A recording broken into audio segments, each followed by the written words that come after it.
Imagine this. A strange cloud of gas spreads through a city. People suddenly fall ill with an unknown disease, or a nuclear plant accident forces entire communities to evacuate. These aren't just movie plots. They're examples of CBRN threats. But what exactly are CBRNs?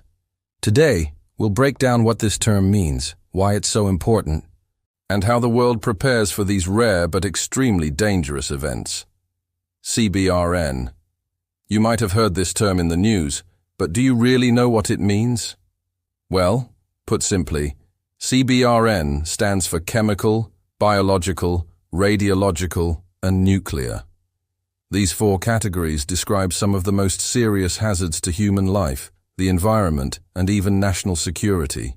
And while each type poses unique challenges, they're often grouped together under the umbrella term CBRN, so emergency services and governments can plan how to respond. Let's take a closer look at each one. First, chemical threats.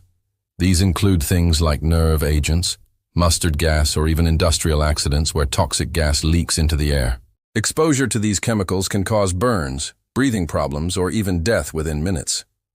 Take, for instance, the 1984 Bhopal disaster in India. A chemical plant accidentally released a toxic gas that killed thousands of people and left lasting health impacts on the community.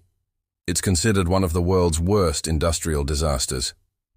Next, we have biological threats. These are perhaps the most invisible enemies as they lurk in things like viruses, bacteria, or toxins. We're talking pandemics, food contamination, or diseases used as weapons. Take the infamous case of the anthrax attacks in the early 2000s in the United States. Someone sent letters containing anthrax spores to media outlets and politicians, causing widespread panic and killing 5 people. This highlighted the very real threat of bioterrorism. Moving on to radiological threats. Unlike nuclear explosions, radiological threats involve the release of radioactive materials in smaller doses. Imagine a dirty bomb. Instead of a massive explosion, it contaminates an area with radioactive dust. The consequences might not be immediate, but the long-term effects could be devastating. The Chernobyl disaster is a grim reminder of this.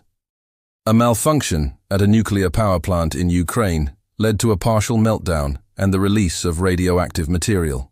This forced the evacuation of nearby towns, and the region remains contaminated even today. Lastly, nuclear threats pose the most catastrophic risks.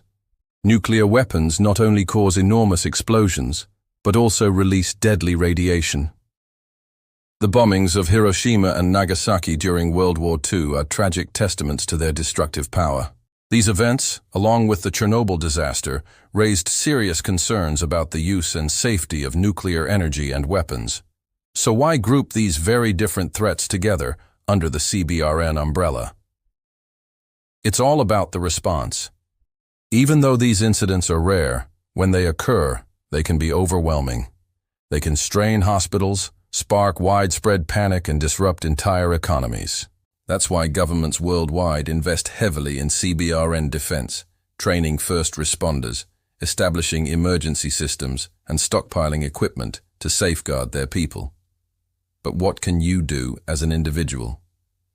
For starters, understanding what CBRNs are is crucial. Knowledge helps dispel myths and build trust in authorities. During an emergency, it's essential to follow official guidance, stay informed, and help your community prepare. Many local emergency management offices conduct training and simulation exercises. By participating, you'll be better equipped to help yourself and your loved ones in an actual crisis. Remember, CBRN incidents are statistically rare, but their impact can be devastating. By educating ourselves and our communities, we can collectively build a safer, more resilient future.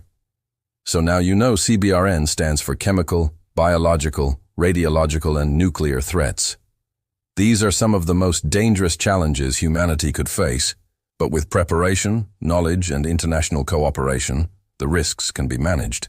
If you learned something new today, give this video a like, hit that subscribe button for more educational content, and share this video with a friend. Stay safe, stay informed, and I'll see you in the next one.